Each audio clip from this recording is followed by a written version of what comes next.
ভৌতিক হাসপাতাল। আসসালামু আলাইকুম, আশা করি আপনারা সবাই ভালো আছেন। হরর স্টোরি বাংলায় আপনাদের স্বাগতম। আজকেও আনলাম আপনাদের জন্য নতুন সত্য ঘটনা নিয়ে, আশা করি আপনাদের ভালো লাগবে। চলুন গল্পতে যাওয়া যাক। ঢাকার প্রান্তে একটা পুরনো হাসপাতাল ছিল, নাম সানফ্লাওয়ার হাসপাতাল। জায়গাটা বহুদিন আগে এক মহামারীর সময় বন্ধ করে দেওয়া হয়। মানুষজন বলতো হাসপাতালের অনেক রোগী মারা গিয়েছিল আর তাদের আত্মাগুলো এখানেই আটকে আছে। অনেকেই বলতো রাতের বেলায় হাসপাতাল থেকে কান্নার আওয়াজ আসে।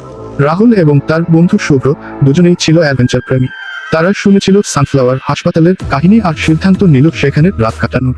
তারা জানতো হাসপাতালটা অনেকটা জঙ্গল মধ্যবর্তী এবং প্রায় ধ্বংসপ্রাপ্ত।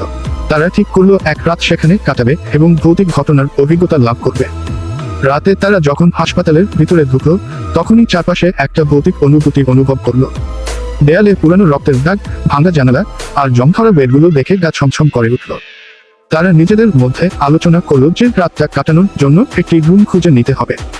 একটি রুম খুঁজে পেয়ে তারা ভিতরে ঢুকে দরজা বন্ধ করলো। চারপাশে অন্ধকার, কেবল তাদের টর্চের আলো। হঠাৎই রাহুল একটা কোল্ড ব্রিজ অনুভব করলো, মনে হলো কেউ তার কাঁধে হাত রাখলো। শুভ্রও বলল সে যেন কারো কান্নার আওয়াজ শুনতে পাচ্ছে। টর্চের আলো ফেলে তারা দেখলো এক কোণায় একটা মহিলার ছায়া দাঁড়িয়ে আছে। মহিলার চোখ দিয়ে রক্ত ঝরছে আর সে তাদের দিকে তাকিয়ে আছে। তারা চমকে উঠল, মহিলাটি তাদের দিকে এগিয়ে আসতে লাগলো। আতঙ্কিত রাহুল ও শুভ্র দরজার দিকে দৌড়াল, কিন্তু দরজা কিছুতেই খুলছিল না। মনে হচ্ছিল যেন কেউ তাদের আটকে রেখেছে। মহিলাটি আরো কাছে আসতে থাকলো। তারা চিৎকার করতে লাগলো, সাহায্য চাইতে লাগলো। একসময় দরজা খুলে গেল আর তারা দৌড়ে বাইরে বেরিয়ে এলো। হাসপাতালের বাইরে এসে দেখলো সেই মহিলাটি হাসপাতালের গেটের কাছে দাঁড়িয়ে হাসছে। রক্তমাখা হাসি, তাদের দিকে ইশারা করছে, যেন বলছে ফিরে এসো, আমার গল্প এখনো শেষ হয়নি। সেদিনের পর থেকে রাহুল ও শুভ্র আর কখনো কোন ভুতুরের জায়গায় যেতে সাহস করেনি। সানফ্লাওয়ার হাসপাতাল এখনো একই রকম দাঁড়িয়ে আছে, আর লোকমুখে শোনা যায় রাত হলে এখনো সেই মহিলার কান্নার আওয়াজ শোনা যায়।